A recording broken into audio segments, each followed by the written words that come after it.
Tiga nyawa melayang di pesta pernikahannya anak KDM. Yang salah siapa? Dugaan kuatnya yang salah adalah tuan rumah. Dan ini harus diusut tuntas, harus sampai dihukum berat. Bagaimana dia mau ngurus Jawa Barat?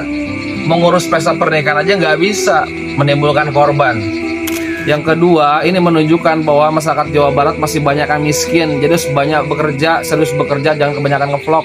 Warga boleh datang ke lapangan, tertawa sepuasnya, makan sepuasnya.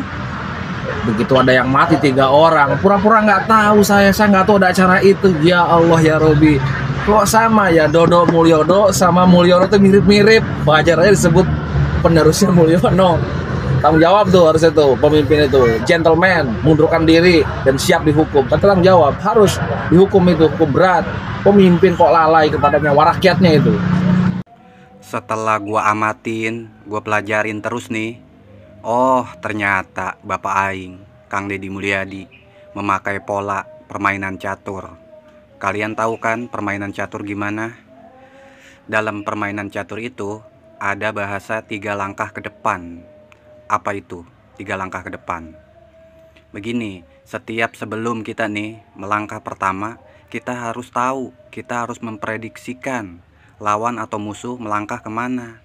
Nah, dalam kebijakan Kang Deddy Mulyadi nih, sebelum dia mengeluarkan satu kebijakan di Provinsi Jawa Barat, dia tuh udah memikirkan, mengantisipasi, memprediksikan kalau kebijakan itu diterapkan, dikeluarkan, dia udah tahu bakal ada pengkritik, bakal ada penyinyir, dan dia udah siapkan jawaban bantahan soal pengkritik itu.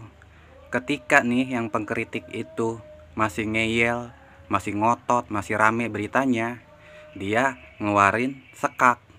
Kalian tahu kan sekak kalau dalam permainan catur? Kalau udah disekak nih, masih tetap ngeyel, para pengkritik bahkan diserang, dituduh, dipitnah. Akhirnya apa? Kang Deddy Mulyadi mengeluarkan jurus terakhir dalam permainan catur. Apa itu? Sekak seter. Nah, kalian kalau tahu permainan catur, kalau udah sekak seter, kelar udah. Nah, coba kalian lihat dah, dalam kepemimpinannya Kang Deddy Mulyadi sebagai Gubernur Jawa Barat, apakah ada kebijakan yang udah dikeluarkan ditunda, diganti, dihapus? Nggak ada kan? Tetap dilanjutkan, tetap diterapkan. Karena apa? Bapak Aing udah tahu, udah mempelajari. Setiap kebijakan yang dia keluarkan itu pasti ada pengkritik. Kang Deddy Mulyadi itu pemimpin yang visioner, pemimpin yang mikirnya jauh, tujuannya jauh. Jadi nih buat kalian para pengkritik, penyinyir, itu jangan fokus sama satu kebijakannya, jangan fokus dengan satu titik aja. Harus kalian mikirnya tuh jauh. Ini apa maksudnya? Kang Deddy Mulyadi mengeluarkan kebijakan ini, Kang Deddy Mulyadi menerapkan peraturan ini di Jawa Barat. Harusnya begitu. Karena Kang Deddy Mulyadi itu melebihi permainan catur. Permainan catur itu 3 langkah ke depan, dia tuh udah mikirin 10 langkah ke depan. Jadi kalian nih, para pengkritik, penyinyir, harusnya tuh melebihi Kang Deddy Mulyadi. Pemikirannya 20 langkah ke depan. Kang Deddy Mulyadi itu apa? Makanya kan setiap pengkritik, Kang Deddy Mulyadi selalu menjawabnya dengan elegan, santai. Karena sebelumnya dia udah tahu dia bakal dikritik soal apa. Jadi santai. Akhirnya apa? Adem, diem lagi para pengkritik, nyari-nyari lagi hal apa, kebijakan apa yang harus dikritik. Harusnya nih gue kasih rahasianya begitu. Kalian tuh para pengkritik bisa memikirkan 20 langkah ke depan, biar kritik kalian tuh susah terbantahkan dan akhirnya kebijakan itu ditunda, dihapus, begitu. Tapi selama ini mana? 5 bulan Kang Deddy Mulyadi menjabat Gubernur Jawa Barat, nggak ada satupun kebijakan yang diganti, dihapus, diralat atau ditarik lagi dari peraturan wilayah Provinsi Jawa Barat. Nggak ada kan? Nah, begitu. Kang Deddy Mulyadi juga cerdas, visioner orangnya. Ya, gue kasih tahu tuh rahasianya. Kalau kalian mempelajari, mengamati, mencermati, begitu. Ya. Orang namanya Ali Baharsyah. Dulu sempat dipenjara gara-gara tebaran provokasinya. Dia adalah aktivis HTI. Pernah juga dilaporkan gara-gara kapan tuh Kiai Said Akil Siraj wafatnya katanya. Dan tahu gak ketika di penjara handphonenya dicek, ada apa coba? Di dalamnya ada video erotis. Ada video sekarang dia muncul lagi nyerang KDM dengan narasi sok Islami, dengan narasi sok paling benar, sok paling beragama Islam, dan orang lain seolah-olah tidak benar di dalam beragama Islam. Mungkin dikira orang akan lupa rekam jejaknya dan lain sebagainya. Orang tidak akan lupa Anda itu seperti apa. Coba kita cek nih si Ali Baharsyah. Untuk para pendukung KDM katanya nih. Pesannya nih, ya termasuk kepada saya dong. Saya kan pendukung KDM. Jujur aja, apa coba pesan dia untuk para pendukung KDM itu? KDM kalau mau menghidupkan budaya Sunda sih nggak apa-apa, asal jangan yang berbau syirik aja. Jangan sampai dengan alasan mau menghidupkan budaya Sunda tapi menabrak syariat, bikin sesajen, nyembah sana sini, itu tidak boleh. Kalau mau menghidupkan budaya Sunda ya silakan aja, tapi jangan berbau kemusyrikan, bikin sesajen. Saya tanya kepada ente Ali Baharsyah, emang sajen untuk disembah? Bikin patung-patung emang untuk disembah? Bukan, Ali. Ente jangan memframing busuk, jahat, mengkotori pikiran warga Jawa Barat. Kalau mau kotor, kotor aja sendiri. Kalau mau rusak pikirannya, rusak aja sendiri. Jangan ngajak orang lain untuk juga sama merusak pikirannya. Gimana sih ente? Dan jangan sampai mengganti simbol-simbol Islam, nama-nama Islam, karena itu bisa disebut karena orang bisa mengecap itu anti-Islam. Kenapa demikian? Karena masyarakat Sunda, masyarakat Jawa Barat, dan masyarakat Nusantara pada umumnya itu campurkan antara syariat dengan budaya. Oke, kita lihat siapa yang mencampur adukan syariat dengan budaya. Yang pertama, rumah sakit itu syariat atau budaya? Tentu kalau mendengar kata rumah sakit, yang ada di pikiran kita adalah pelayanan kesehatan. Bukan kegiatan keagamaan. Walaupun di dalamnya ada tolong-menolong, itu yang disyariatkan di dalam agama. Tapi bukan hanya satu agama. Agama manapun pasti mensyariatkan hal tersebut. Tolong-menolong itu. Kalau mendengar kata rumah sakit, berarti siapapun boleh mengakses rumah sakit, mendapatkan pelayanan rumah sakit tersebut. Jadi, tidak identik dengan syariat ataupun agama tertentu. Yang kedua, demo. Demo ini syariat atau budaya? Saya rasa demo ini budaya, bukan syariat. Walaupun ada dalam Islam itu yang namanya amar ma'ruf nahi mungkar ya.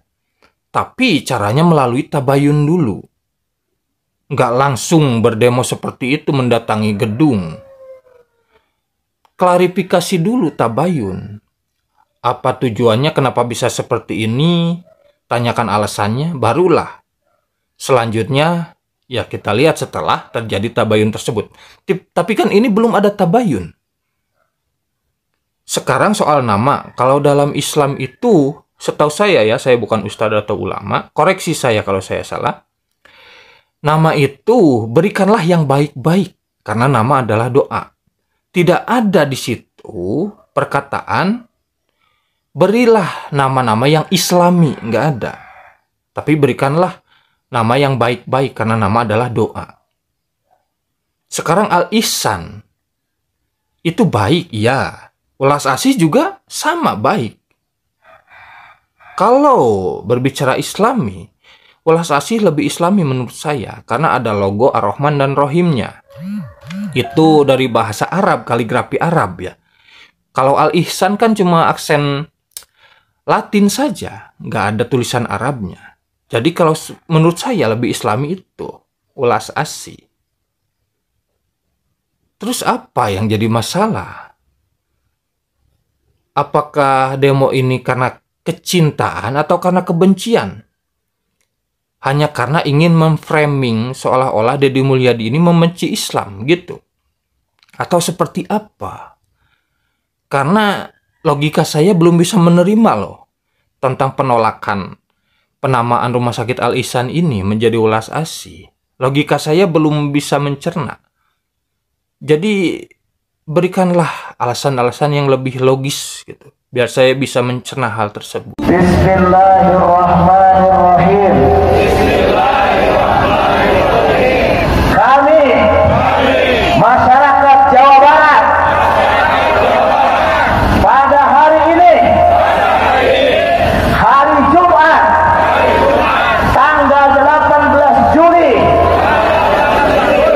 2025, di depan Gedung Sate menyatakan dengan sebenar-benarnya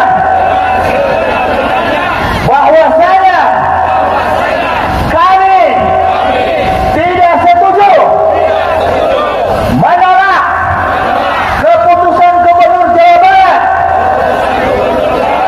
yang telah mengganti nama RSUD Al Ihsan menjadi RSUD Welas Asih. Sehubungan dengan hal tersebut, kami yang merupakan bagian dari masyarakat Jawa Barat dengan tegas mendesak kepada Gubernur Jawa Barat untuk segera membatalkan keputusan tersebut. Allahu Akbar, Allahu Akbar, Allahu Akbar. Assalamualaikum warahmatullahi wabarakatuh. Saha nu ngancam ka Gubernur Jawa Barat Kang Haji Dedi Mulyadi. Ye, orang Sunda kabeh pasti ngahiji. Jadi kekuatan keur ngabenteng pamimpinan adil, anu jujur, anu bijaksana, anu ulas asih ka warga masyarakatna. Aing ge siap perang jeung saha wae. Sesa umur aing ditumbalkeun keur melaan Kang Haji Dedi Mulyadi Gubernur Jawa Barat. Tong sok dapon sia ngabangus teh. Maka jeung uncum ancam ka gubernur dek datangkeun pasukan ka Gedung Sate 50.000. Ye aing sanggup jadi tumbal siang hadang karek jelema pasukan 50.000 mah. Piraku orang Sunda oge cara ricing. Tong sok gede hulu adigung sia jeung urang Sunda mah.